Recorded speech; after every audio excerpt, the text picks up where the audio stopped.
Anda bisa menggunakan mata kuliah ini sebagai alat untuk mengolah data. Ya, oke. Minggu lalu Anda sudah belajar tentang korelasi ya, korelasi tunggal, korelasi ganda, determinasi, normalitas data. Nah, ini adalah kelanjutannya uji validitas data. Ya, apa sih yang dimaksud dengan uji validitas data? Jadi gini, ya.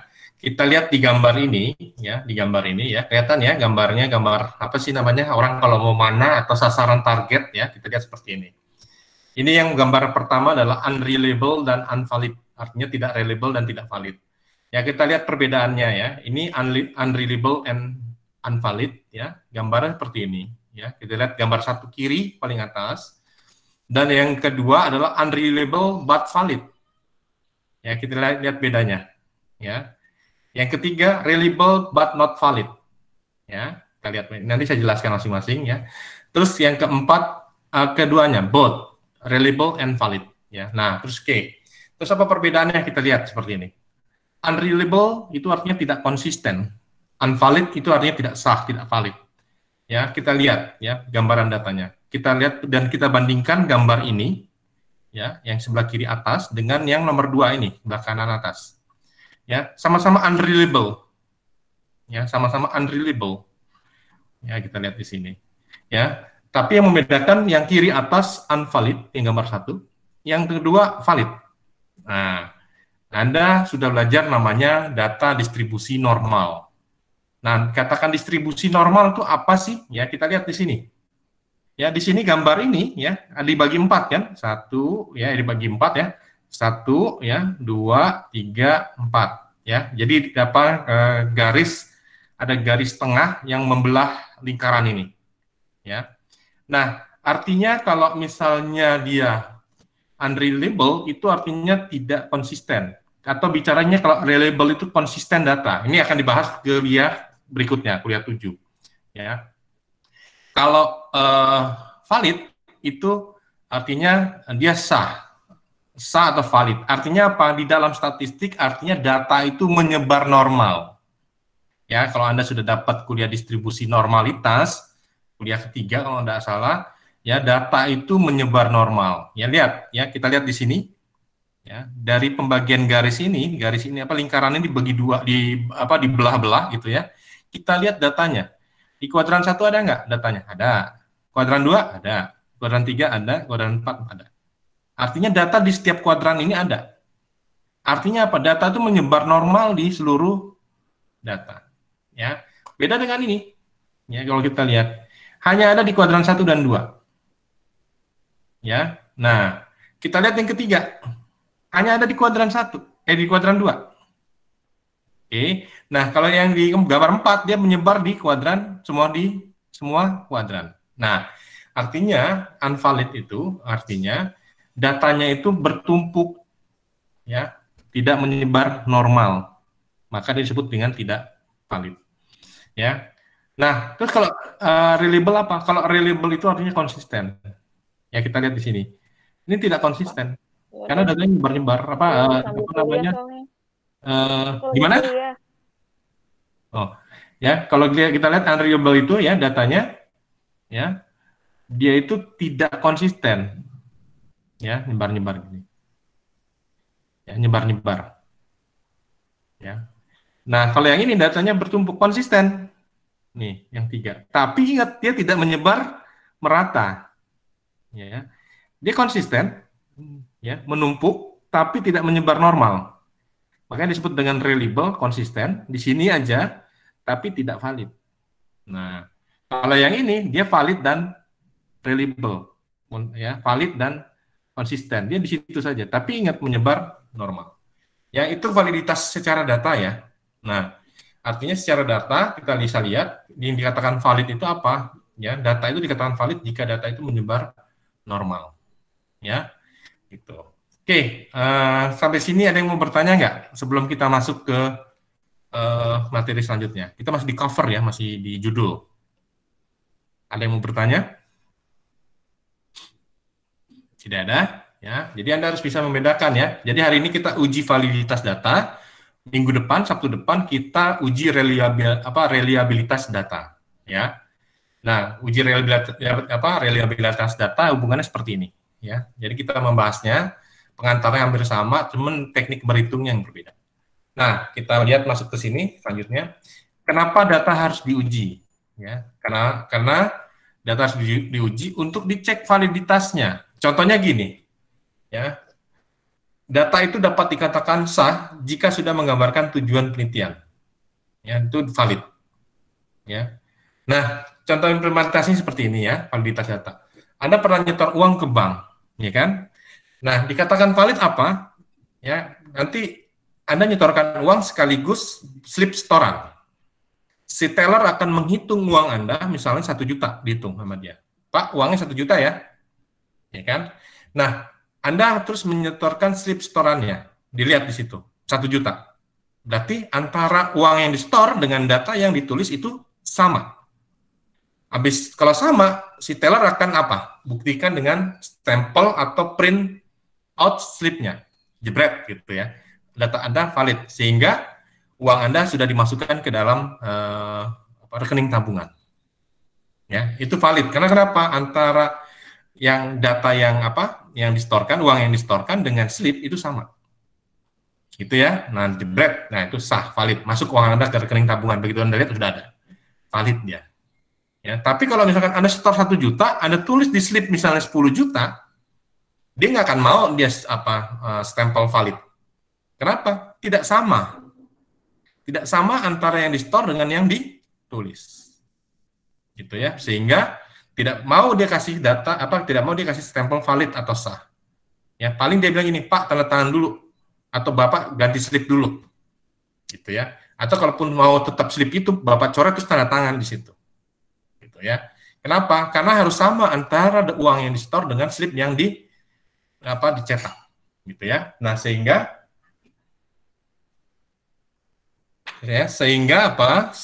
kita bisa lihat ya,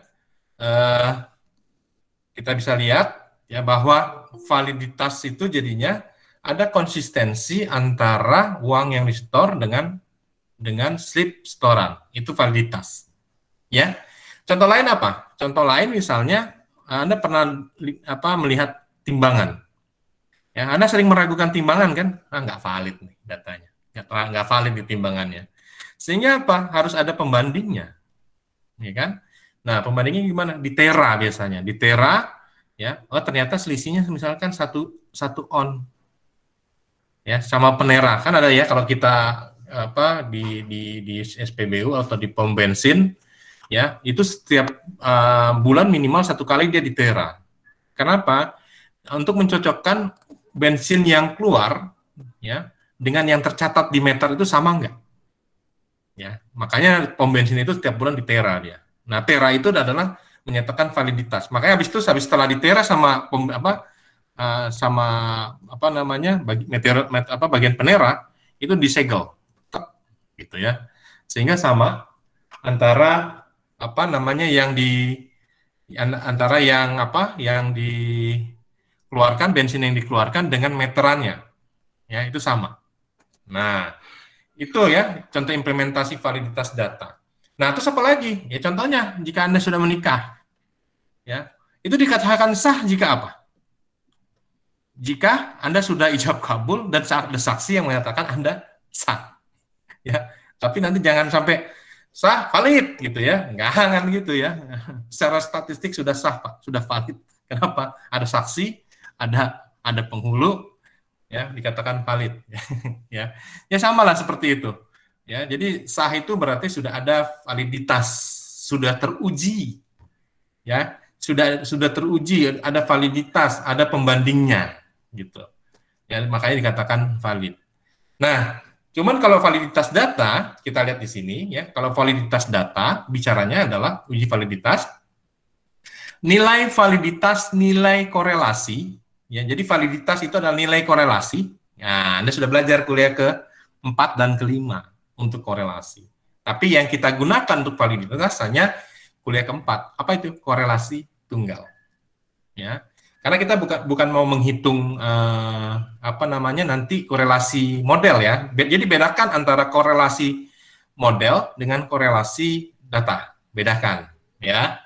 Kalau korelasi model itu nanti ada namanya model regresi sederhana, satu korelasi ya gunakan korelasi tunggal, atau apa korelasi apa namanya ganda atau korelasi model ya. Oke. Nah, kita lihat di sini ya, karena kita bicaranya adalah data, maka kita uji validitas ya, namanya uji validitas korelasi pada kuesioner. Jadi gini, maksudnya gimana? Anda kan akan menyebarkan kuesioner nih karena menggunakan data primer ya. Nah, Anda gunakan kuesioner, maka pertanyaan-pertanyaan ya, kan kuesioner itu ada pertanyaan-pertanyaan ya. Apakah harga yang ditawarkan sudah sesuai dengan kualitas ya? Apakah harga yang dijual itu murah gitu ya. Nah, itu diuji namanya, diuji ya dengan uji validitas ya. Jadi nilai validitas, nilai korelasi setiap butir pertanyaan terhadap skor totalnya pada kuesioner. Jadi ada pertanyaan satu diuji dengan skor totalnya. Nah, itu disebut dengan nilai uji validitas. Jadi pertanyaan yang kita buat dalam kuesioner itu harus teruji ya validitasnya. Ya. Artinya apa? Nyebar datanya ini nyebar normal apa tidak? Gitu ya. Nah, jadi nanti kita membuatnya seperti ini. Ya. Ketentuan uji validitas jika R hitung. Jadi kita nanti ada dua hal. Pertama kita mencari R hitung. Ya, rumusnya ini, ya. Nah, Anda pasti ingat ini adalah rumus korelasi tunggal. Ya, rumus korelasi tunggal. Anda pasti ingat ini dan mudah kan? Kalau yang tunggal kan mudah cara menggunakannya. Ya, jika R hitung lebih besar daripada R tabel, maka butir pertanyaan valid. Nah, artinya jika ini nilainya lebih besar daripada R tabel, maka butir pertanyaan atau uji validitas dari pertanyaan tersebut valid. Gitu ya.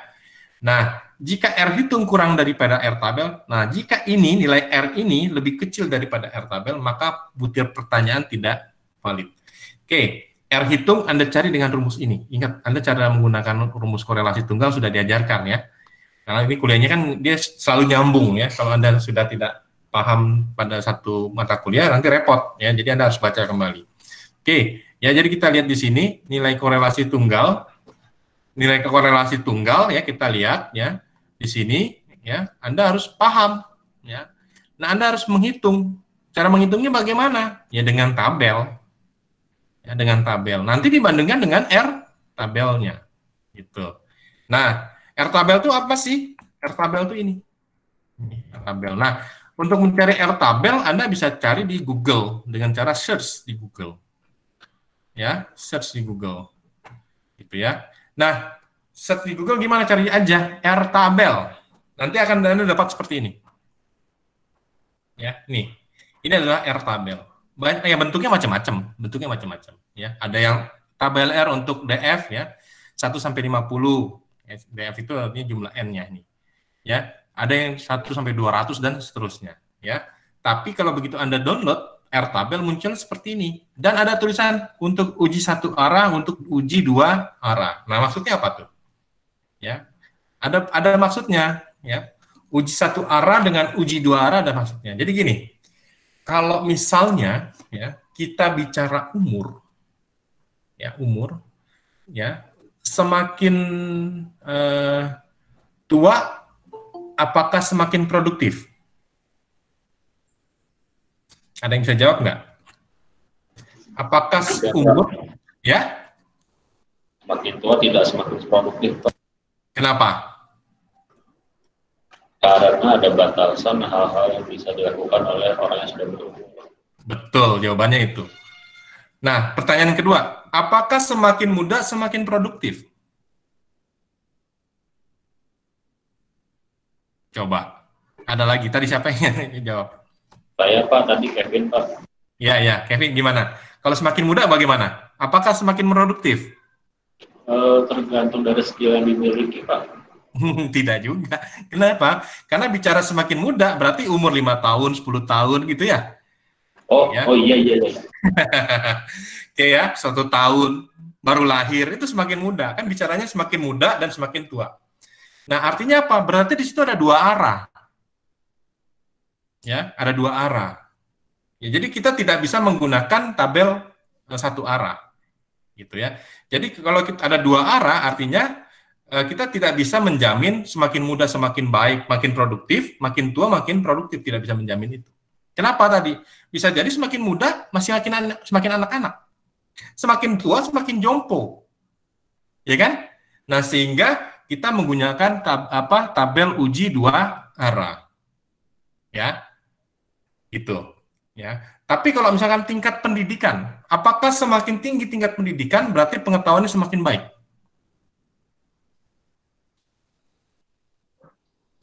Semakin tinggi tingkat pendidikan, apakah ilmu pengetahuannya semakin baik? Jawabannya iya. Kenapa? Orang yang tidak sekolah dengan sarjana, ya beda. Ya, orang yang sarjana belajar ini statistik inferensia. SD udah belajar belum inferensia? Ya, beda. Artinya apa? Artinya kalau bicara seperti itu adalah satu arah. Ini. Ya, jadi ada dua hal yang membedakan. Nah, terus kita mau menggunakan tabel yang mana? Satu arah atau dua arah? Tergantung konteks pertanyaannya nanti. Ya, konteks pertanyaan. Jadi tergantung pada konteks pertanyaan, pakai yang mana dia, ya. Oke, ya. Nah, jadi nanti itu tujuannya ya. Jadi nanti kalau kita mendownload, kalau kita mendownload Airtable muncul seperti ini, ya. Nah, kalau kita konteksnya memang tidak tahu persis ini satu arah atau dua arah, lebih baik kita langsung pakai yang dua arah. Kenapa? Asumsinya bisa digunakan pada dua arah. Gitu ya. Nah, kecuali kalau kita udah paham, oh ini harus satu arah, ini harus dua arah, ini harus satu arah. Nah, kita boleh pakai yang satu arah boleh, dua arah boleh, gitu. Ya, jadi tergantung konteks pertanyaannya nanti, gitu ya. Tingkat pendidikan akan mempengaruhi intelijensia misalnya. Itu kan sudah jelas satu arah kan, gitu ya. Nah, itu kalau kita paham, tapi kalau nggak paham kita menggunakan secara umum dua arah, gitu ya. Oke. Nah, selanjutnya setelah kita dapat nilai R tabel, ya ini tuh kita udah dapat nilai R tabel ya, tabel R lah ya, bukan R tabel. Kita dapat tabel R nih seperti ini, nih yang akan kita download. Nah, kita lihat ini ya, ini adalah jumlah N atau jumlah sampel nih, yang kiri. DF ini adalah jumlah sampelnya. Ini N ya, ini N, ini jumlah sampel. Oke, nah yang kanan ini apa? Kita lihat di sini, ini adalah 10% maksudnya, ya. Jadi alpanya itu 10%, alpanya 5%, alpanya 2%, alpanya 1%, alpanya 0,1%. Nah, kita lihat pembandingnya dengan satu arah. Jadi kalau satu arah itu kita lihat 10% di dua arah sama dengan 5% di satu arah. Cuman dibagi dua. Ya, jadi kalau satu arah itu dia membagi dua aja gitu ya. Nah, jadi ingat kemarin itu kita sudah belajar distribusi normal ya. Bahwa data normal itu ingat nggak yang ini, yang mangga, buah mangga itu, ya, buah mangga, ya, kita lihat ada yang sempangannya, yang bangkanya kalau misalnya dia terlalu besar sebelah sini, yang terlalu kecil sebelah sini gitu ya, dibagi dua. Nah itu dua arah itu, ya, makanya kalau satu arah dia jadinya lebih ini ya. Satu arah saja gitu ya. Nah, oke, sekarang kita lihat di sini ya. Nah, terus mencari R tabel bagaimana? Nah, kalau kita sudah dapat tabel R, kita mencari R tabel. Nah, kita tentukan dulu. Kita menggunakan alpanya ya di dalam hasil penelitian, misalnya kita menggunakan alpha 5% atau 10%. Apa sih 5% atau 10%? 5% itu artinya errornya, kesalahan mencari datanya. Ya. Jadi kalau misalnya kita mau mencari sampel 5% di dalam Slovin ya, itu kita menentukan 5% atau 10%. Artinya apa? Kesalahannya itu kita mau gunakan 5% atau 10%. Artinya gini, logikanya. Data itu semakin valid, semakin jelas jika datanya diambil adalah keseluruhan. Contoh gini, di dalam kelas ya, saya mau mencari pendapatan satu kelas. Nah, kalau saya mau valid kan saya sensus, semua saya tanyain kan, valid ketemu tuh data pendapatannya, ya enggak? Ya, tapi ternyata di kelas ini ada 100 orang, waduh kebanyakan kalau 100 orang, saya sampel, ya kan? Saya sampel bagaimana? errornya 10% deh, berarti saya hanya mencari 90% orang saja, 90 orang aja. Gitu ya. Nah, artinya apa? Ada kesalahan 10%, ya enggak? Dari 100 saya ambil 90. Di kelas itu ada 100 orang, ya, di kelas ada 100 orang, ya. Saya mau mencari pendapatan mahasiswa dalam satu kelas. Ya kan? Ada 100 orang. Kalau mau benar kan logikanya saya ambil semuanya menjadi sampel kan? Ya, sehingga ketahuan nanti pendapatannya adalah sekian. Pasti kan? Kenapa? Ya karena semuanya saya ambil jadi sampel. Tapi misalnya, aduh kayaknya kebanyakan. Saya ambil 10%, saya ambil 90 orang aja. Jadi errornya berapa? Errornya 10%. Kenapa? Karena 10% lagi kan nggak jelas. Saya nggak ambil. Paham ya? Nah, terus kalau errornya 5%, berarti saya cuma ngambil 95%, 95 orang. Kenapa? Karena yang 5% nggak saya ambil. Karena 5% itu kan saya nggak jadikan sampel. Berarti ada kesalahan sekitar 5%. Nah, itulah populasi dan sampel. Ya. 10% dengan 5%. Nah, jadi nanti di dalam penelitian Anda tentukan dulu ya 5% atau 10%. Kalau 5%, ya berarti errornya adalah 5%. Data yang diambil adalah 95% valid gitu ya. Nah, setelah kita tentukan ini 5% atau 10%, nomor 2 kita hitung jumlah datanya. Ya, jika dalam kuesioner jadi kita lihat ya, jumlah data itu apa sih? Berapa orang yang menjadi responden yang mengisi kuesioner? Ya, berapa orang? 10, 5, 100 gitu ya. Nah, itu kita akan menentukan nilai ini. Ini yang di kiri nih, DF nih. N, ini harusnya N ya. Oke, ya. Nah, contoh kasus seperti ini. Ya, ini contohnya. Jika alfanya saya tentukan 10%, ya. Alfanya 10% dan jumlah respondennya adalah 5. Ya, maka R tabelnya adalah kita lihat di sini 5 ke bawah, nih 5, ya. Ini adalah 10, nih 10% kan? Maka R tabelnya adalah 0,669. Paham ya? Nah, ini yang kedua salah, harusnya 5% ya, saya rubah dulu. Ya, ini harusnya 5%. Oke, kita lihat di sini ya. Nah, jika alfanya 5%, ini alfanya 5%, jumlah respondennya 5, maka ininya 5, ya, ininya alfanya 5%. Berarti hasilnya R tabelnya 0,7545. Oke, paham sampai situ? Ada pertanyaan? Nah, jika alfanya 10%, N-nya 12, berapa tuh R tabelnya? 0,4575. Oke, udah bisa ya? 0,4575. Oke, ya, udah bisa ya? Ya, oke, itu untuk dua arah ya. Oke, nah kalau misalnya alfanya 5%, jumlah sampelnya 15 pada tabel satu arah, 0,4124. 0,4124. Oke, ya. Jadi kelihatan ya. Dua arah nih, dua arah 5%. Tadi saya bilang 5%. Ya. Jumlahnya N yang 15, ya, satu arah gitu ya. Oke. Kalau alfanya 5%, respondennya 15 orang, dua arah.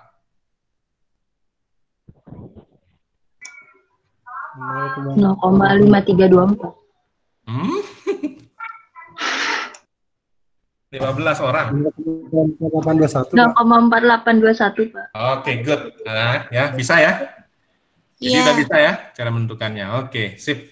Berarti Anda sudah bisa. Ini sebenarnya sudah Anda kerjakan di dalam kuliah keempat ya, korelasi tunggal ya. Jadi sudah bisa. Jadi kita hanya membandingkan nilai R tabel ini ya, nilai R tabel yang kita peroleh dengan nilai korelasi tunggal untuk setiap butir pertanyaan. Ya. Nah, Anda sudah bisa. Berarti kita cuma membandingkan ini aja. Jadi nanti kalau R hitungnya lebih besar daripada R tabel, maka valid. Tapi kalau lebih kecil, maka tidak valid. Oke. Sampai sini ada pertanyaan sebelum kita mulai ke slide berikutnya?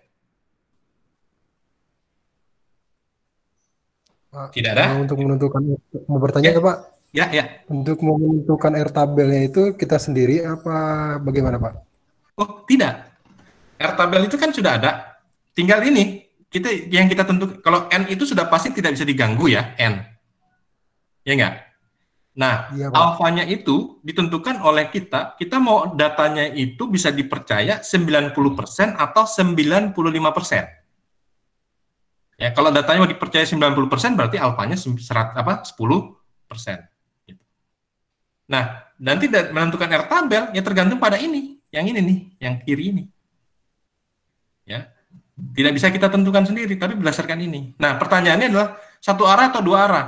Kalau kita tidak memiliki pengetahuan membedakan ini satu arah atau dua arah, kita langsung gunakan saja dua arah. Ya, karena di soal juga tidak diminta.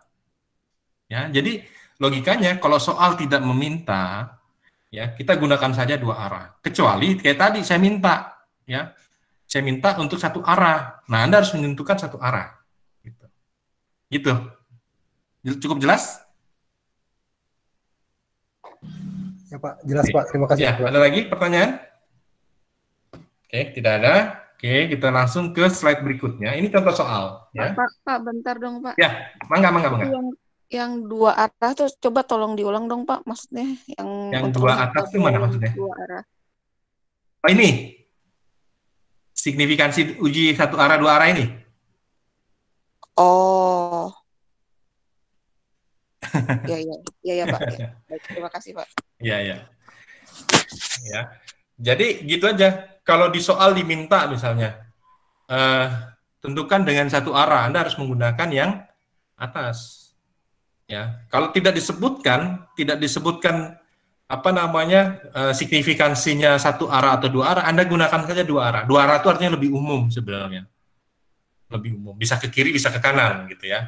Tapi kalau satu arah itu hanya satu arah saja, ke kanan saja gitu. Ya, kalau dia positif. Ya, kan positif itu maksudnya gimana? Tingkat pendidikan akan semakin meningkatkan ilmu pengetahuan. Itu kan positif, satu arah dia. Positif ke kanan, ya kan? Satu arah. Gitu. Tapi misalnya jika inflasi naik akan menyebabkan pendapatan kita semakin turun. Itu dia satu arah negatif. Kenapa? Berlawanan. Inflasi semakin tinggi, pendapatan kita semakin turun. Kenapa? Harga barang semakin naik kan? Nah, itu satu arah, tapi negatif gitu. Ya, gitu. Ya, paham? Ada lagi? Kalau tidak, kita ke slide berikutnya ya. Oke.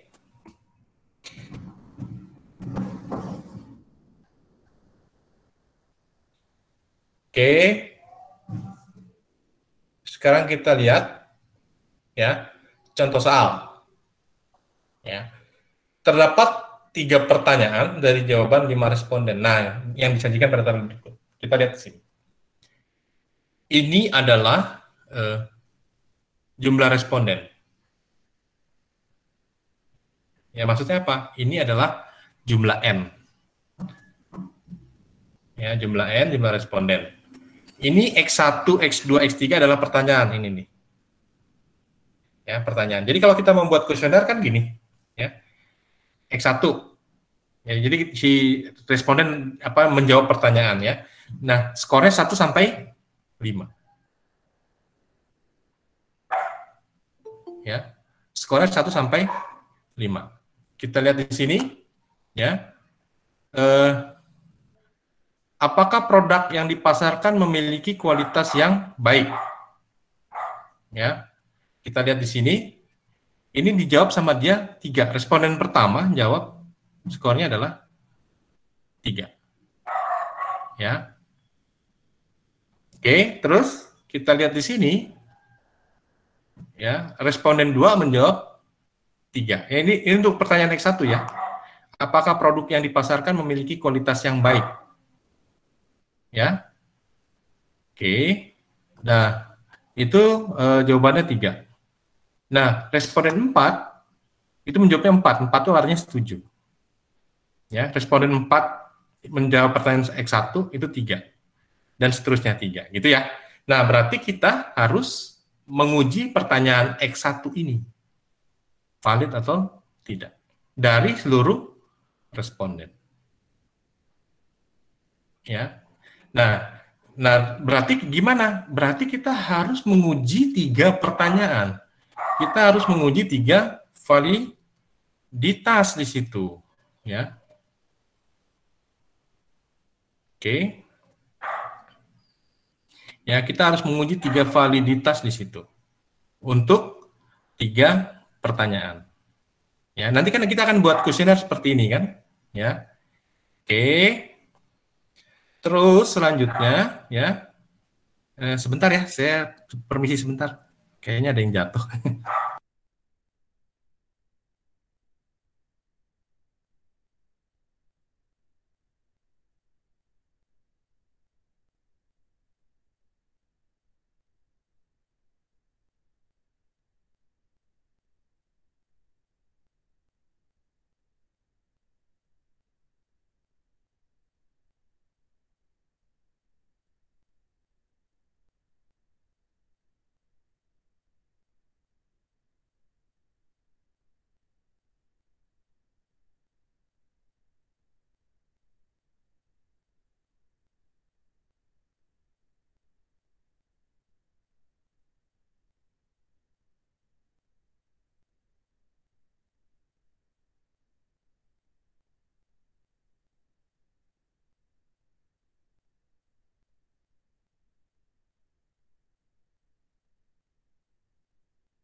Oke, kita lanjut, maaf ya tadi.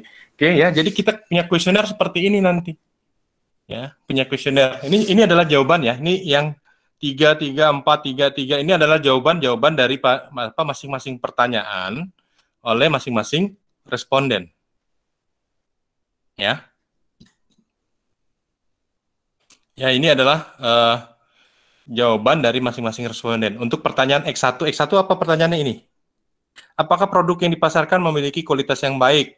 Responden 1 jawab cukup setuju. Ya berarti cukup baik gitu ya. Yang 2 cukup baik. Nomor yang responden 3 berarti menjawab setuju. Berarti dia setuju kalau itu baik. Nah, terus untuk pertanyaan kedua ya, apakah kualitas produk yang dijual sesuai dengan harga? Dia jawabnya responden 1 cukup setuju, berarti cukup sesuai gitu ya. Nah, yang ke ini yang responden 3 menjawab setuju, berarti dia setuju kalau kualitas produk yang dijual itu sama dengan harga, gitu ya.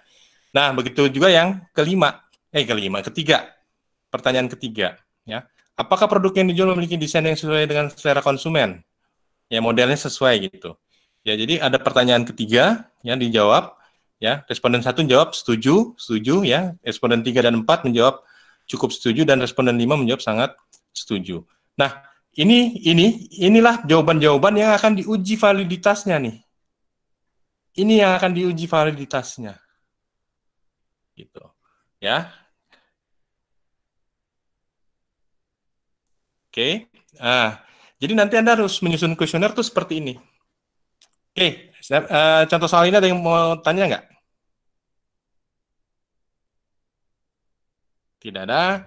Kita coba untuk next slide. Nah, ini jawabannya. Jadi kita membuat 3 uji validitas ya, karena di sini ada 3 pertanyaan ya, bukan 5 responden, bukan. 3 pertanyaan ini kita uji validitas masing-masing ya. Berarti kita harus mempunyai 3 tabel. Ya, oke. Tadi kita lihat bahwa X1 itu pertanyaan 1, X2 itu pertanyaan 2, X3 adalah pertanyaan 3. Nah, karena kita harus membuat korelasinya, ya, jadi uji validitas itu adalah menguji butir kuesioner, butir pertanyaan terhadap skor totalnya. Berarti kita harus punya skor total. Nah, inilah skor total. Y. Dari mana? Dari penjumlahan X1 tambah X2 tambah X3. Ya, sehingga kita lihat responden 1, 3 tambah 3 tambah 4 itu adalah 10 di sini. Ya, ini sama dengan korelasi yang Anda sudah gunakan. Sehingga ini terjemahkan ke dalam tabel korelasi seperti ini. Ya, karena kenapa? Rumusnya itu ini. Rumus korelasi tunggal. Ya, rumus korelasi tunggal ya. Nah, sehingga Anda harus membuat X, ya kan? Ini sini ada X, ada Y, saya sama cara membuat korelasi tunggal ya. Berarti ini saya nggak terlalu concern di situ karena asumsinya Anda sudah belajar uji korelasi ya. Nah, kita buat tabel korelasi tunggal untuk pertanyaan 1 nih, pertanyaan 1. Paham ya? Nah, sehingga kita masukkan ke dalam rumus ya. Kita ketahui bahwa N-nya adalah 5. 5 dari mana ini? Jumlah responden. Sigma X1 mana? Sigma X1 itu adalah penjumlahannya ini. Sigma X1. Nah, sigma Y mana? Sigma Y itu ini, 52. Ya kan? Sigma X1-nya adalah 16, sigma Y-nya adalah 52. Sigma X1Y adalah 167 ini. Ya kan? Sigma X1 kuadrat adalah ini, 52. Sigma Y kuadrat adalah 546. Ya, sigma Y kuadrat ya 2704 dan seterusnya. Nah, kita masukkan ini ke semua ya, dihitung oleh kita. Yang ketemunya ini. Jadi 5 dikali sigma XY, jadi 5 dikali 167 gitu ya. Dikurang sigma X itu adalah 16 dikali dengan sigma Y adalah 52. Ya, berarti di sini ya 5 dikali dengan 167 dikurang dengan 16 dikali 52. Itu hasilnya 3. Ya. Nah, setelah itu akar ya, akar N itu 5, sigma X kuadratnya itu adalah ini ya. Sigma X kuadratnya adalah di mana nih? 52 ya. Terus dikurang dengan sigma X1 kuadrat 256. Ya, dikali akar 5 ya, sama seperti korelasi sigma Y kuadratnya 52 ya. Kok 52? Mana tadi? 546, Mbak. Ya, 546 dikurang sigma Y kuadrat 2704. Ya, sama ya kan dengan korelasi tunggal. Sama persis ya, mudah. Nah, hasilnya adalah 0,294. Berarti kita sudah memiliki nilai Rx1 hitung itu adalah 0,294. Ya kan? Nah, diketahui alfa 10%, jumlah responden 5. Ya, maka kita lihat R tabel. Tadi sudah ditentukan R tabel itu respondennya 5, alfanya 10%. Dapatnya 0,669. Ini dapatnya. Berarti kita buat di sini. R tabelnya adalah 0,669. Nah, kita lihat ketentuannya. Jika R hitung, kita lihat di sini ya, R hitungnya lebih kecil dibandingkan R tabel. Ya kan lebih kecil ya, 0,2 dibandingkan 0,6. Berarti ketentuannya jika R hitung, nih R hitungnya ini, lebih kecil dari R tabel, maka butir pertanyaan tidak valid. Nah, Rx1-nya 0,294, R tabelnya 0,669. Maka pertanyaan butir 1 ya, atau X1 ini nih, pertanyaan yang ada di sini nih, dapat dikatakan tidak valid, sehingga pertanyaan X1 itu tidak dapat digunakan untuk olah data selanjutnya. Ya, nah ini yang sering terjadi pada saat menyusun skripsi. Ya, menyusun skripsi ternyata tidak valid setelah diuji. Nah, terus apa solusinya? Ada 2 cara solusinya. Ya, ini kita lihat datanya cuma 5. Berarti solusinya pertama adalah tambah data. Bisa jadi datanya ini karena terlalu sedikit, ya. Berarti kita bisa tambahkan respondennya. Mungkin respondennya kurang. Ya mungkin dari 5 10 lah kita paling enggak, supaya kelihatan apakah itu berubah atau tidak. Ya. Atau kalau misalkan sudah ditambah, ya, hasilnya menunjukkan tetap datanya tidak valid. Maka kita hapus pertanyaan X1 itu. Karena udah nggak bisa digunakan. Percuma. Kenapa? Pada saat uji validitas dia tidak valid, berarti pada saat uji reliabilitas dia tidak konsisten, tidak reliable. Begitu diolah, hasilnya nggak normal. Kenapa? Validitas kan menunjukkan ukuran penyebaran data. Penyebarannya normal apa tidak. Nah, percuma Anda kerjakan. Ya, kalau sudah tidak valid, Anda lanjutkan, pasti ujung-ujungnya adalah data Anda itu tidak normal. Ya, kalau data tidak normal diolah bagaimana? Ya, hasilnya nanti akan menunjukkan model tidak bisa, tidak sesuai dengan tujuan penelitian. Nah, itu yang terjadi. Ya, nah, jadi gitu caranya. Kita tambah data responden, kalau masih tetap tidak bisa juga, hapus pertanyaan. Nah, ini sering terjadi kok. Ya, sering terjadi. Jadi bimbingan saya ya, itu banyak yang kayak gini, misalnya datanya sudah diambil 70. Ya, datanya tidak valid. Oke, gini aja, kamu lengkapi 30 data lagi, jadi 100. Begitu ditambah datanya 100, sudah valid. It's okay, stop. Berarti Anda bisa lakukan reliabilitas, analisis selanjutnya. Ya. Tapi ada juga, datanya sudah 100, nggak valid. Ditambah jadi 150 nggak valid juga. Berarti untuk pertanyaan itu di-drop aja. Berarti memang pertanyaan itu tidak sesuai dengan tujuan penelitian. Antara orang yang menjawab dengan orang yang dengan arah penyebaran datanya itu nggak sama. Ya, variannya terlalu tinggi. Gitu. Ya, sehingga Anda harus cek dulu uji validitas. Kenapa? Kalau validitasnya sudah menyatakan tidak valid, jangan sekali-sekali dilanjutkan. Kenapa? Percuma data ini dilanjutkan, Anda nanti akan menemukan datanya tidak reliable, tidak normal, modelnya tidak dapat digunakan gitu. Nah, sehingga apa? Ini sebenarnya adalah untuk mempermudah kita. Kuesioner ini sudah bisa dipakai atau belum sih sebenarnya? Pertanyaan ini sudah sesuai apa tidak sih? Nah, itu untuk membantu kita sebenarnya. Sebelum kita mengolah data untuk tahap selanjutnya. Gitu ya. Oke. Nah, ini untuk pertanyaan 1 ya. Berarti pertanyaan 1 dari data ini menunjukkan datanya tidak valid. Ya, sehingga ada solusinya tambah data atau hapus pertanyaan X1. Oke, yang kedua, validitas pertanyaan 2 ya. Dengan cara yang sama ya, kita buat seperti ini ya, sama dengan jumlahnya. Jadi jumlahnya tetap kita gunakan sebagai Y. Cuman bedanya adalah ini adalah X2 jadinya. Ya, jadi di sini X2Y, X2 kuadrat, Y kuadrat. Dengan cara yang sama kita masukkan ke dalam rumus sehingga ketemunya adalah Rx2 hitung itu adalah 0,881. 0,881 dibandingkan dengan R tabel yang 0,669, ternyata hasilnya, ini maaf ya, kok lebih kecil, lebih besar ya.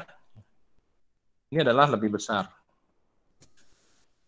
Oke, nanti yang di PPT saya ganti deh, saya lupa. Jadi kita lihat di sini ya, ini adalah lebih besar. Ya, jadi di PPT nanti tolong di PDF ya, nanti saya ganti, nanti download kembali lagi aja. Ya, kita lihat di sini, ya, atau diganti Anda sendiri juga boleh. Ya. Jadi Rx2 hitungnya lebih besar dibandingkan R tabelnya. Ya, karena nilainya jauh lebih besar. Maka pertanyaan butir 2, X2 ini dapat dikatakan valid, sehingga pertanyaan X2 dapat digunakan untuk analisis data selanjutnya, yaitu uji reliabilitas. Yang akan kita lanjutkan pada kuliah ke-7 minggu depan. Ya. Nah, berarti X2 udah nggak ada masalah. Kalau X2 sudah nggak ada masalah, berarti kita bisa langsung uji ke validitas pertanyaan ketiga. Ya, dengan cara yang sama ya, seperti korelasi tunggal, dengan cara yang sama kita olah, masukkan ke dalam rumus, dapat Rx ya, ini lupa ganti juga nih. Harusnya 0,629 ya.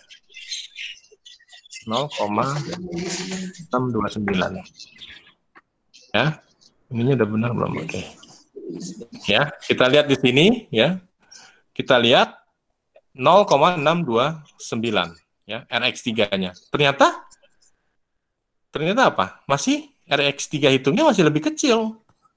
Ya, lebih kecil. Sehingga apa? Ini juga mengalami hal yang sama dengan pertanyaan X1 tadi. Ya, data ini tidak valid sehingga perlu tadi solusinya tambah data responden atau hapus pertanyaan X3.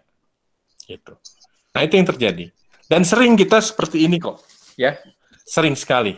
Kenapa? Karena biasanya ini terjadi, responden itu asal jawab. Ya, asal jawab gimana maksudnya? Jadi orang lagi misalnya, dia lagi buru-buru, disuruh jawab. Ya, dia isi aja semuanya satu, dicentang semua di mereka satu.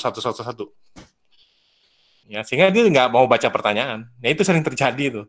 Diisi semua. Sehingga apa? Diisi satu semua kan nggak normal datanya. Ya kan? Itu yang terjadi. Nah, sehingga apa? Begitu dibandingkan antara, ini kan kalau validitas itu adalah membandingkan pertanyaan yang dijawab oleh responden 1 dibandingkan dengan responden 2, dibandingkan responden 3, dibandingkan responden 4, dan seterusnya. Ya, tujuannya itu validitas. Sama tadi.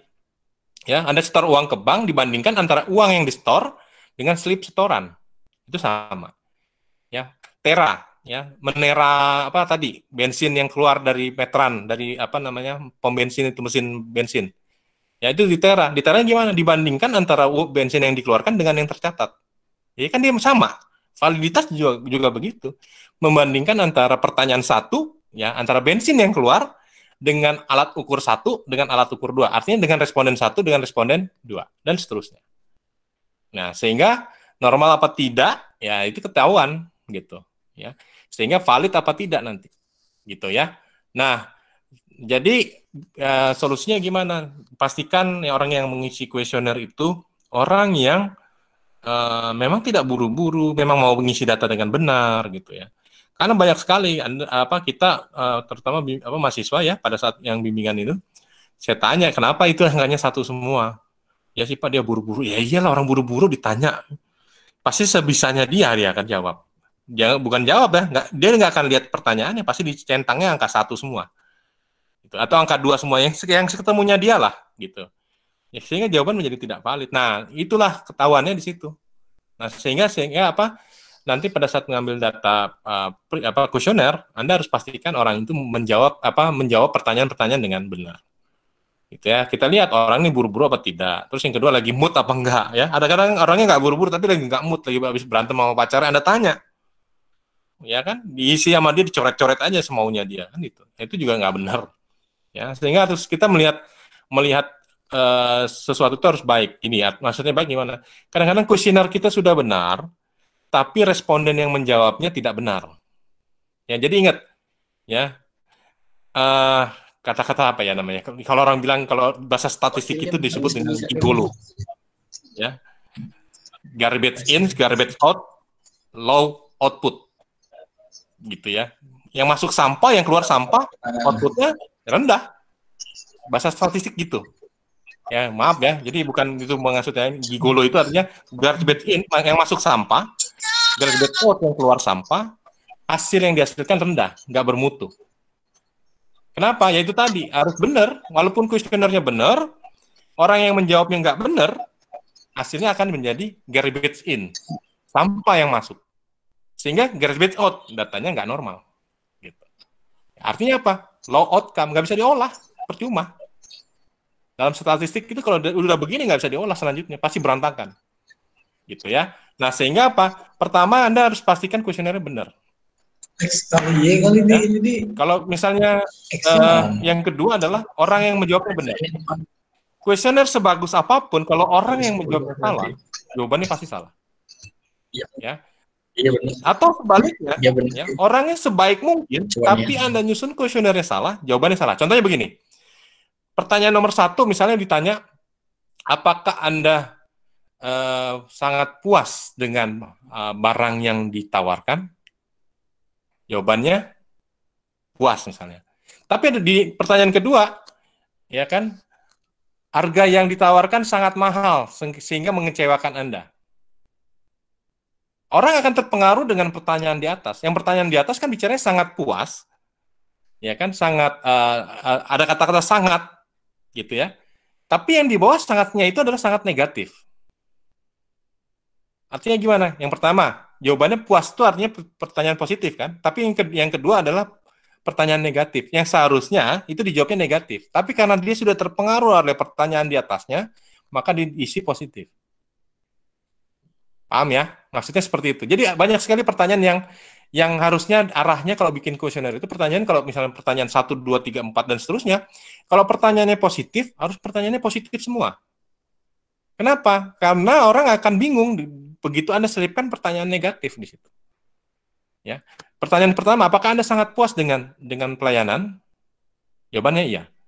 Terus pertanyaan yang kedua, apakah Anda sangat menyayangkan atau sangat kecewa dengan harga yang diberikan? Ya kan?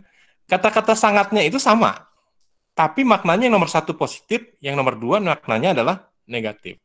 Nah, orang yang jawab kuesioner itu bingung nanti. Ya. Ada sangat kecewa atau ada sangat menyesal membeli dengan harga mahal. Sama-sama sangat, tapi 1 positif, 1 negatif. Sehingga dia akan memberikan nilai, karena dia ngeliat sangat di situ, dia cenderung menilai jawaban sebelumnya. Yang di atas sebelumnya adalah sangat positif, yang kedua, dia karena sangat juga, dia isi 4 juga. Padahal mungkin harusnya 1 misalnya. Saya nggak masalah sih, asal pelayanan baik, harga mahal juga. Tapi karena sudah terpengaruh dengan kata-kata sangat, diisi 4. Nah, itu penyakitnya. Jadi dalam membuat kuesioner, ya Anda harus pastikan dulu benar. Ya, jadi percuma kita buat kuesioner yang bagus, jawab yang isi kuesionernya atau respondennya asal-asalan, atau kita juga percuma punya responden yang mau menjawab dengan bagus, tapi kuesionernya salah. Ya, nah itulah uji validitas itu berfungsi, gitu ya. Nah makanya uji validitas itu biasanya, kalau misalnya respondennya 100 orang, biasanya kita ambil 10 orang dulu, 10% dulu, untuk diuji validitasnya. Kenapa? Karena ada pertanyaan-pertanyaan seperti tadi, terbalik, ya antara pertanyaan positif dengan negatif itu terbalik, ya diuji dulu. Atau yang kedua tadi, ya orangnya asal-asalan jawab, gitu ya. Itu berdasarkan pengamatan Anda. Nah, makanya kuesioner itu biasanya adalah 10% dulu, 10% dulu baru diuji. Valid nggak? Oh ternyata valid, teruskan, gitu. Ya, oke. Nah, jadi nanti ringkasan validitas datanya itu seperti ini tandanya. Ya, jadi Anda bisa melihat X1, oh lebih besar, lebih kecil gitu ya. Oh tidak valid, tidak valid. Berarti hanya satu yang valid. Gitu. Kesimpulannya ya ini. Ya, berarti pertanyaan apakah kualitas produk yang dijual sesuai dengan harga itu tidak valid. Ya, kenapa? Bisa jadi datanya kurang, bisa jadi responden yang diambil tadi asal-asalan ngisi. Ya. Nah, jadi ini apa namanya? Ringkasannya ya. Ya ringkasannya. Jadi kalau kita lihat di sini butir satu. Pertanyaan 2 ya, pertanyaan 2. Ini valid ya. Pertanyaan 2 valid ya di sini. Sehingga bisa dilakukan uji reliabilitas. Minggu depan kita uji reliabilitas. Nah, butir pertanyaan 1 dengan pertanyaan 3 ya. Pertanyaan 1, apakah produk yang dipasarkan memiliki kualitas yang baik? Itu tidak valid. Apakah produk yang dijual memiliki desain sesuai selera konsumen? Tidak valid. Nah, kalau tidak valid, tidak dapat dilakukan uji selanjutnya, maka solusi untuk pertanyaan 1 dan pertanyaan 3 tidak lolos uji validitas. Solusinya adalah menambahkan jumlah data, ya, jumlah responden, karena jumlah responden yang ada sangat sedikit sekali, hanya 5 orang tadi. Atau kalau memang sudah ditambahkan, nomor 1 sudah ditambahkan, tidak baik juga datanya, hapus pertanyaan itu. Ya, nggak ada cara lain, gitu. Ya, nah sehingga apa? Mumpung belum Anda ambil sampelnya banyak, gitu ya, logikanya gitu ya. Ini kan baru 5 ya. Nanti misalkan setelah saya tes 5, ternyata tidak valid nih pertanyaan 1 dengan pertanyaan 3. Saya tambahkan 5 lagi. Ya, jadi 2 kali dari yang sampel pertama. Nah, ternyata tidak valid juga. Nah, sebelum terlanjur Anda drop pertanyaan itu ya, sebelum Anda nyebar ke 100 orang. Ya, pertanyaan ini Anda drop. Tapi Anda sudah tambahkan dulu. Tapi kalau misalnya ternyata setelah ditambahkan 5 orang, ternyata valid semua, ya udah berarti nggak ada masalah. Itu berarti jumlah sampelnya yang kurang. Gitu. Oke. Nah, sampai sini ada pertanyaan? Ada pertanyaan yang mau ditanyakan? Iya Pak, saya mau tanya, maaf Pak. Itu Pak, mau tanya lagi. Tadi yang hitungan RXY itu, sigma XY-nya Pak dari mana ya Pak? Yang mana? Yang ini? X3, iya Pak, betul. Kenapa? Kan di atasnya itu kan ada RXY sama dengan N sigma XY. Nah, sigma XY-nya itu berapa ya Pak? Sigma XY itu ini kan? Nih. Bentar. Nah, yang kiri nih. Jadi, oh, itu 200 ya? Ya, jadi ingat korelasi tunggal aja. Jadi ingat korelasi tunggal. Kan ini kan RXY. Jadi kalau di sini kita mau cari X3, berarti RX3Y. Berarti di sini X3Y, di sini sigma X3. Nah, terus di sini sigma X3 kuadrat gitu. Tergantung ininya. Ya, tergantung kalau di sini X3 berarti ini dirubah menjadi X3, makanya di sini RX3Y. Nah, di sini pakai X3Y, X3 ya. Nah, ini juga sama. Kalau di sininya dia X-nya 2, berarti di sini RX2 nih, RX2. Ya, berarti ini diganti X2. Ini X2 gitu. Oh, iya. Ya, sama. Kalau dia X1, berarti juga di ini diganti X1. Berarti RX1 gitu. Gitu. Jadi simbol RX-nya ini sesuai dengan kebutuhan Anda. Ya, kalau di sini ada 4, berarti nanti RX4. Gitu ya. Iya, Pak. Baik, Pak, makasih. Ada lagi? Ya. Harapannya Pak, saya Anda mau bertanya, benar-benar Pak. paham ini, kenapa? Terutama yang menggunakan data primer, ini wajib ada. Saya mau bertanya, boleh? Pak. Ya, silakan, silakan. Ini, Pak, Uh, seandainya kita sudah menentukan R tabelnya itu yang dua arah ya, Pak. Misalnya kita dapatnya 0,8 lah gitu ya, Pak, R tabelnya. Ternyata pas kita cari di RX1-nya itu kita nemu hasilnya di atas tabel. Misalnya 1,8. Itu bagaimana, Pak? Ya berarti dia kondisinya ini. R hitung di atas R tabel. Berarti valid, nggak masalah kan?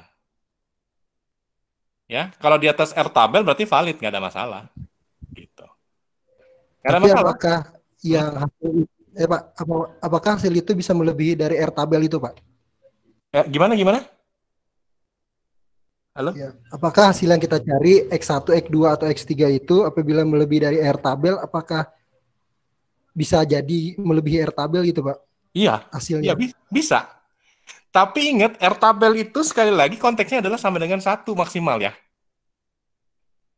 Ingat, konteksnya, R tabel itu kan hubungan. R itu kan korelasi ya. Korelasi itu hubungan ya. Hubungan hubungan itu kan sangat kuat sekali. Itu sama dengan 1. Jadi nggak mungkin R tabel itu melebihi dari 1. Nggak mungkin. Kenapa? Namanya hubungan itu berarti hubungan itu 100%. Kalau hubungan itu lebih dari 100%, hubungan apa tuh? Ya. Jadi pokoknya maksimal itu adalah 100%, atau kalau dia negatif, min 100%, atau sama dengan min 1. Makanya di sini adalah maksimal adalah 1. Ya. Nah, pertanyaan tadi Muslim tadi adalah, gimana kalau misalnya R hitungnya lebih dari R tabel? Ya nggak apa-apa. Karena memang ketentuannya jika dia lebih besar daripada R tabel, maka butir pertanyaan tersebut adalah valid. Gitu. Gitu Muslim. Ada lagi? Pak. Iya, Pak. Ya, silakan. Pak. Ya. Pak. Izin bertanya, Pak, ini. Ya. Saya nggak paham. Yang bilangnya kan tentukan nilai alfa A yang digunakan 5% atau 10%. Cara kita nentuin 5 atau 10%-nya itu gimana ya, Pak?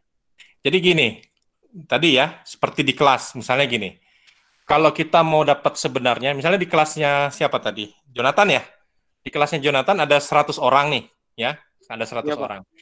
Nah, 100 orang ini saya tanya, pendapatannya berapa sih di kelas ini rata-rata?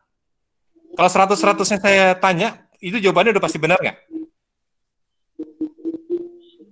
Benar. Benar ya. Kenapa? Karena semuanya ditanya kan? Iya, karena ada di situ. Nah, semuanya yang ada di situ ditanya. Sehingga dapat rata-rata jawabannya itu pasti benar. Kenapa? Itu errornya 0. Karena semuanya ditanya. Tidak satu pun yang tidak ditanya. Paham ya? Iya. Nah, saya mau menggunakan sampel. Saya hanya mau, karena jangan 100%, jangan 100% lah, 90% aja. Jadi saya kalau 90% aja, berarti hanya nanya 90 orang. Betul ya? Iya.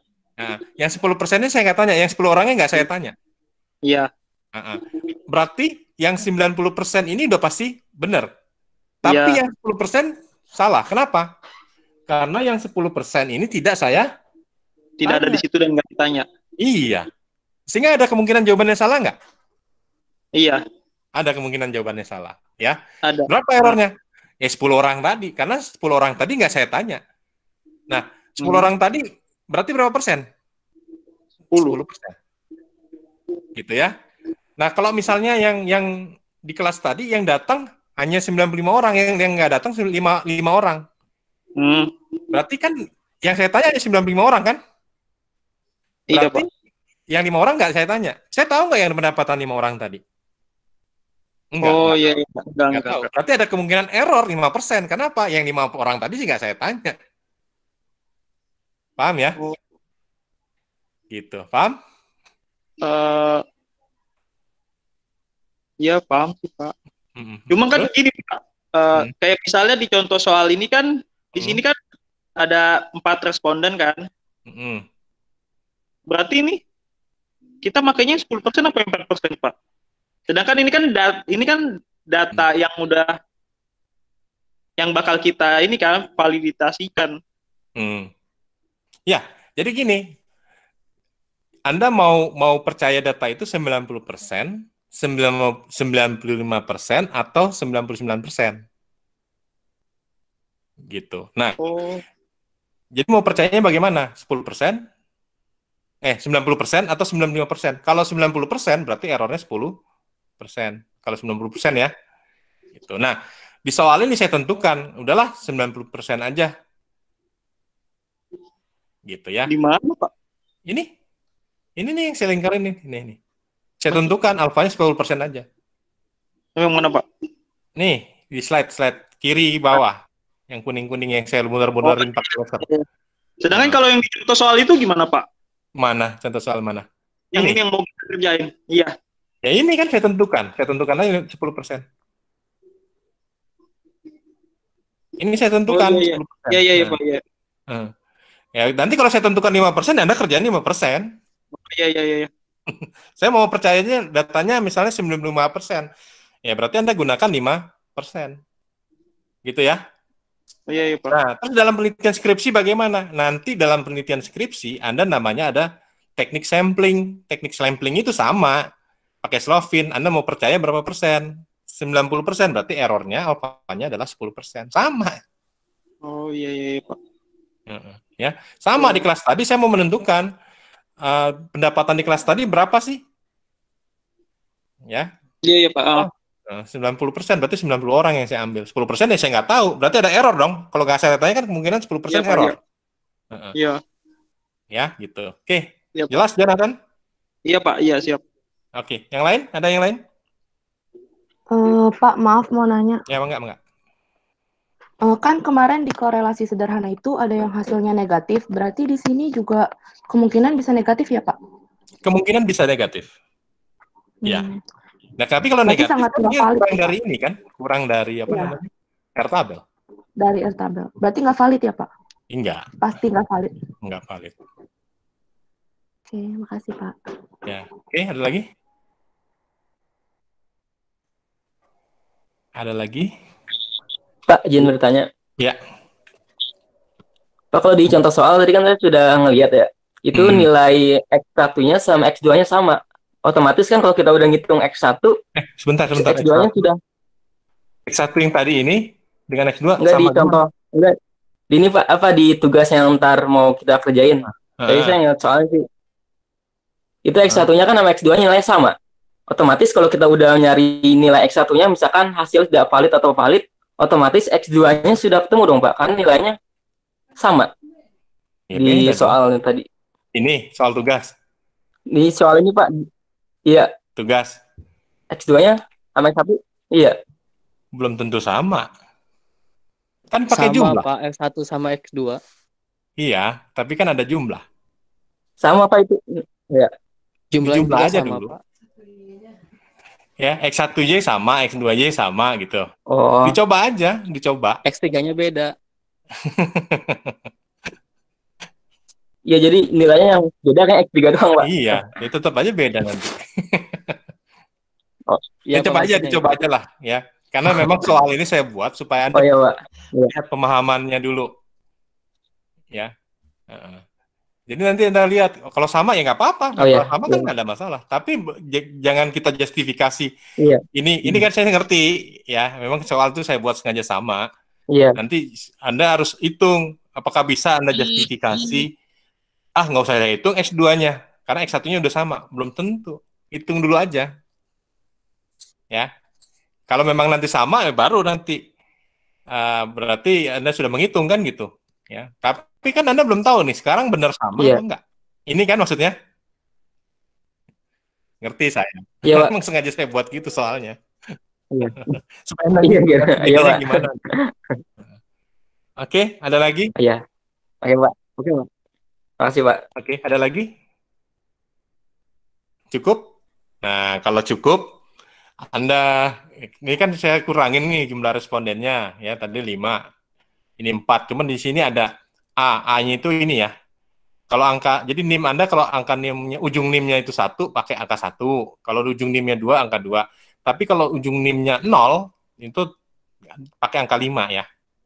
Jadi kita balik lagi, karena nilai maksimalnya kan ini 1 sampai 5 nih, skor ini. Ya, 1 sampai 5. Nah, kalau NIM akhirnya 5, tetap angka 5 di absen ini. Tapi kalau 6, absennya balik lagi ke 1 ya. Ini ke 1. Ya, kalau NIM akhirnya 7, balik lagi ke 2 gitu. Dan seterusnya, ya, kalau 9 jadi 4, kalau 0 ya jadi 5 di sini. Ya. Karena di sini nggak ada 0 kan? Di sini nggak ada 0, nggak ada 6, nggak ada 7, nggak ada 8, nggak ada 9. Ya, saya buat seperti itu. Ya, jadi tujuannya supaya ngerjakan masing-masing. Oke? Ya, cukup jelas? Ada pertanyaan? Untuk tugas? Nggak ada pertanyaan? Kalau tidak ada pertanyaan untuk tugas, Anda sudah kuliah hari ini, ya harapannya bisa memahami apa itu uji validitas, ya. Jadi nanti Anda menentukan R tabelnya, karena ya untuk menentukan R tabel ini, ya, pengalaman yang sebelum-sebelumnya itu banyak yang salah, gitu ya.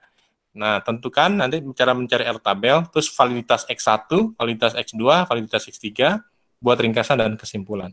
Karena banyak sekali pada saat ujian skripsi ditanya validitas itu apa sih? Nggak tahu. Nah, sekarang Anda harus tahu validitas itu ini, Pak. Nah, Anda harus dengan yakin jawab, ya, gitu. Karena ini adalah asal muasalnya, ya, yang dibilang tadi, garbage in, ya, kalau sampahnya salah, ini yang masuk salah, semuanya salah. Jadi ini adalah gerbang awal. Kalau ini sudah benar, kita bisa lihat yang selanjutnya benar apa tidak, tergantung uji selanjutnya. Tapi kalau ini udah pasti salah ya, masuknya pasti, keluarnya pasti salah, gitu ya. Oke, kalau tidak ada lagi kuliahnya sampai di sini, silakan mengerjakan tugasnya, ditunggu sampai maksimal jam 2. Ya, maksimal ya. Maaf Pak, mau tanya. Ya, apa? Untuk tugas, nilai alfanya Bapak yang nentuin atau kita? Ini aja deh, Anda boleh tentukan sendiri, tapi ditulis yang benar ya. Oh iya Pak, terima kasih. Ya tentukan aja supaya belajar juga sih sebenarnya. Ya, tentukan aja sendiri 5 atau 10%, silakan aja ya. Yang penting ditulis di situ nanti alfanya berapa. Jangan sampai saya nanti nggak ditulis, saya langsung tulis misalkan ini salah jawabannya gitu. Karena kan saya ngecek ke tabelnya juga. Ya, jadi tulis. Baik, Pak. Oke. Biar belajar juga ya. Oke, ada lagi? Pak, aku mau nanya dong, Pak. Ya. Yang ini, Pak, yang masih bingung yang R tabel. Itu tuh kan ada DX sama dengan N dikurangin 2. Nah, N-nya itu kan jumlah responden ya, Pak. Nah, kan di sini kan ditulis jumlah responden sama dengan 5. Berarti 5 dikurangin 2 gitu, Pak. Oh, enggak. Ini ditulis aja ini N-nya, ini jumlah N. Ini jumlah N. Nah, nanti kalau N-2 ini jika pakai namanya degree of freedom, ini kan bukan degree of freedom. Ini jumlah N. Jadi kalau menggunakan degree of freedom, baru kita pakai rumus ini. Ya. Jadi tetap menggunakan ini adalah N-nya. Jangan diganti-ganti, ini adalah jumlah N. Gitu. Ya. Oh, baik, Pak. Terima kasih, Pak. Ya. Ada lagi?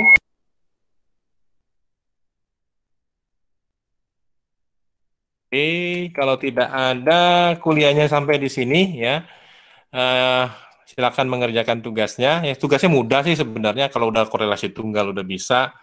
Ngitung ini mah paling 5 menit, 10 menit paling lama sih menurut saya ya. Gitu ya. Karena Anda sudah dapat korelasi tunggal gitu. Nah, ini tinggal ngitung X1, X2, X3 ditambah dengan R tabel gitu aja sebenarnya. Paling 10 menit kerjaan ini gitu ya. Tapi kan Anda harus serius mengerjakan masing-masing ya. Jadi saya berikan waktu sampai jam 2 lah ya. Usahakan sebelum jam 2 sudah selesai. Karena jam kuliah sampai jam 12.30 ya. Tapi kan sering ada gangguan sinyal, sering makan siang dulu, apa dulu. Oke lah, saya kasih kesempatan sampai jam 2 sebelum kuliah berikutnya mulai ya. Gitu ya. Oke. Dengan demikian kuliah hari ini saya tutup ya. Nanti tolong yang koreksi-koreksi tadi ya, lebih besar lebih kecil sambil dilihat aja ya, jangan sampai salah. RX tadi berapa lupa diganti, tolong diganti aja ya. Oke, dengan demikian kuliah pada hari ini selesai ya, saya cukupkan. Selamat mengerjakan tugas ya. Tujuan tugas ini bukan untuk menyiksa Anda ya, tapi bukan ya, tapi ini supaya kalau Anda sudah berlatih nanti tahu tuh kebawahnya pada saat ujian skripsi ya. Jadi ketahuan tuh nanti yang ujian skripsinya kerjakan tugas sama enggak tuh ketahuan gitu ya. Baik, dengan demikian kuliah pada hari ini saya tutup. Terima kasih atas kehadirannya. Mudah-mudahan ilmunya bermanfaat. Silakan mengerjakan tugas. Alhamdulillah sudah selesai jam 12 ya. Saya tutup. Wassalamualaikum warahmatullahi wabarakatuh. Selamat siang semuanya. Terima kasih atas kehadirannya. Saya live ya. Waalaikumsalam. Waalaikumsalam.